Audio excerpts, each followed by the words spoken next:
The live TV, सच सबसे आगे। नमस्कार, आप देख रहे हैं द लाइव टीवी। आपके साथ मैं हूं भुवन शर्मा। दोस्तों, सुबह सुबह ये बड़ी खबर सामने आ रही है पश्चिम बंगाल से। यहां बीजेपी में भारी फूट पड़ गई है।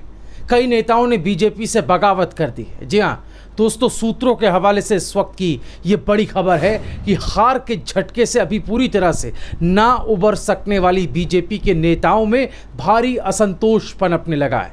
खबर तो यहां तक आ रही दोस्तों कि बीजेपी के 30 से ज्यादा विधायक जो चुनाव जीते हैं और 5 सांसद जल्द ही टीएमसी का दामन थामेंगे। ये खबर गोदी मीडिया शायद अभी आपको ना दिखाए, लेकिन सोशल मीडिया पर एक्सपर्ट्स भी अब ये बातें करने लगे हैं।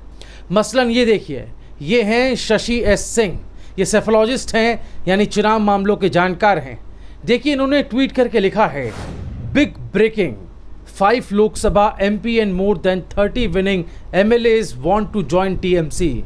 इसी तरह से कुछ और लोगों ने भी इसके बाद एक पोस्ट किए हैं। साफ है कि बीजेपी के लोग ही अब समझ चुके हैं कि जो हवा बनाई जा रही थी वो काम नहीं आई। उल्टा उनका राजनीतिक अस्तित्व, उनका करियर ही एक तरह से खराब होने की कगार पर पहुंच गया। लिहाजा अब वो लोग TMC का रुख करने की सोच रहे हैं। हिंदी की एक मशहूर कहावत है, जैसा बोएगा वैसा पाएगा। एक और कहावत है कि बोए पेड़ बबूल का तो आम कहाँ से होए। हमेशा तोड़ने और खरीद फरोख्त की राजनीति करने वाली भारतीय जनता पार्टी पर यह कहावत अब बिल्कुल सटीक बैठ रही है, क्योंकि जिसने दूसरे दलों से नेताओं और विधायकों को खरीद कर शामिल करने की परिपाटी या कहें कि कुसंस्कृति शुरू की, अब वही उसके लिए गले की फांस बन गया है पश्चिम बंगाल में। अब आप ही बताइए, ये आंदोलनजीवी अब ऐसे हालात में धरना ना दे तो और क्या करें। बड़ी दिलचस्प बात यह है कि चुनाव से पहले खबरें कुछ यूँ होती थीं कि बीजेपी में शामिल TMC के फला फला नेता है, लेकिन चुनाव बाद खबर आ रही है कि बीजेपी से जाएंगे फला फला नेता।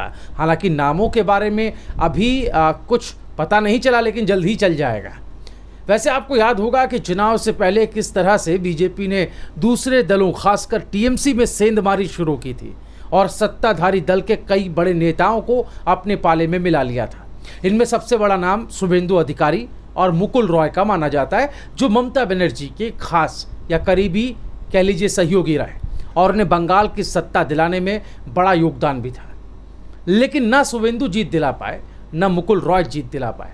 उल्टा शुभेंदु तो बमुश्किल अपनी लाज बचा पाए। हालांकि ममता ने तो ये तक कह दिया था कि चुनाव आयोग की मिलीभगत से नंदीग्राम में शुभेंदु को जिताया गया और अगर यहाँ के रिटर्निंग ऑफिसर को फिर से मतगणना ना कराने के लिए जान से मारने की धमकी तक दी जा रही है। ये उन्होंने ब्लंटली आकर के एक्सपोज किया था। बहरहाल, बाहर से लोगों को इंपोर्ट करना और पैराशूट उम्मीदवार उतारने का नतीजा ये हुआ कि चुनाव से पहले ही बीजेपी ने अपने नेताओं की नाराजगी मोल ले ली। टिकट बंटवारे के दौरान बंगाल बीजेपी यूनिट में असंतोष की खबरें आईं और कई जगह बीजेपी के दफ्तर में तोड़फोड़ भी हुई। TMC छोड़कर बीजेपी में आए मुकुल रॉय और दिलीप घोष के बीच कोल्ड वॉर किसी से छिपी नहीं है।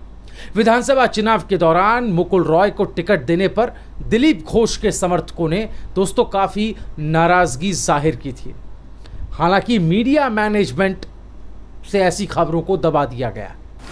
वैसे कर्नाटक से लेकर बिहार, गोवा, MP और दूसरे तमाम राज्यों में बीजेपी ऑपरेशन कमल या ऑपरेशन लोटस को अंजाम दे चुकी है, तो उसका ट्रैक रिकॉर्ड जाहिर है।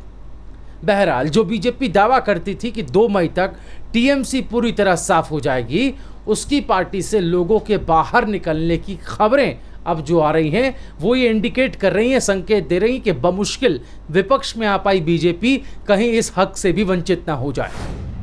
ममता की बंगाली अस्मिता, बंगाली संस्कृति और उनकी अक्खड़ मिजाजी ने TMC को जो बम्पर जीत दिलाई प्रदेश के अंदर, उसकी कल्पना शायद दीदी ने भी ना की होगी।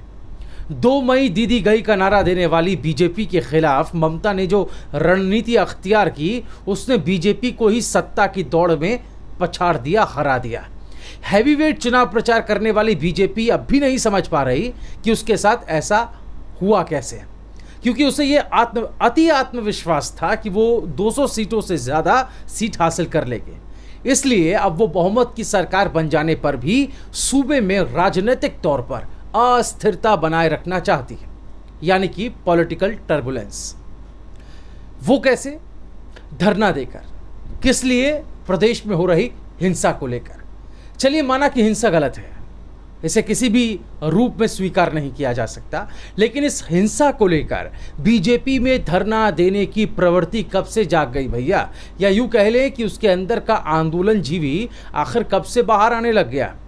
क्योंकि ये धरना दिल्ली में जब हिंसा हुई उसमें नहीं दिया गया। ये धरना तब नहीं दिया गया जब जामिया में निहत्थे छात्रों को कैंपस में जाकर पीटा गया। जेएनयू में हुई हिंसा पर भी धरना प्रेम नहीं जागा बीजेपी का। खैर, देश में हिंसा और उस पर बीजेपी के रुख की बात करेंगे तो सिलसिला लंबा चलेगा। फिलहाल वापस टॉपिक पर लौटते हैं। पश्चिम बंगाल पर ममता बनर्जी तीसरी बार लगातार सूबे की सीएम बने। एक दिलचस्प किस्सा उनके शपथ लेने के दौरान हुआ है।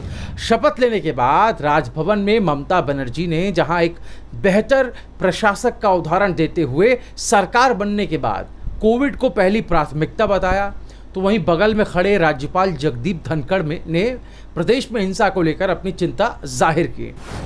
इसका जवाब देते ममता ने देर नहीं लगाई और ऐसा विरले ही देखने को मिलता है। दोस्तों, अक्सर ऐसा होता है कि राज्यपाल, जो राज्य में सबसे बड़ा संवैधानिक पद है, उनके कुछ बोलने के बाद कोई संबोधन नहीं होता, लेकिन ममता बनर्जी ने माइक थामते ही कहा कि मैंने आज ही शपथ ली है।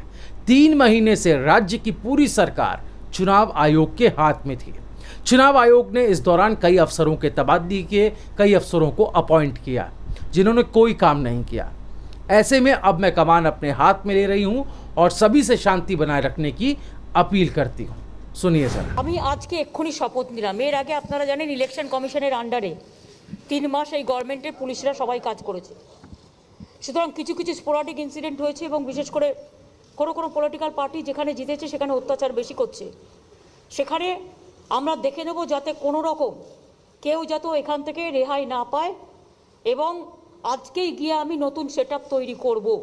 তার কারণ 3 মাস এই সেটআপটা আমার ছিল না, সুতরাং অনেক ইনএফিশিয়েন্সি ছিল। সুতরাং বাদবাকিটা আমি অ্যাপিল করব কেউ যেন কারো প্রতি প্রতিহিংসা পরায়ণ আচরণ না করে। साफ है कि अभी हारे बीजेपी को जुम्मा 4 दिन भी नहीं हुए हैं कि अपनी ममता के खिलाफ लगातार वो मोर्चा खोलने की तैयारी कर रही है। लेकिन सवाल तो दोस्तों ये उठता है कि इस मोर्चे में शामिल होने के लिए अब बीजेपी आखिर लोग कहाँ से लाएगी? क्योंकि उनके गिनती के जीते विधायकों में से तो कईयों के टूटकर टीएमसी में जाने की अटकलें, कयासबाजियाँ या खबरें सामने आने लगी हैं।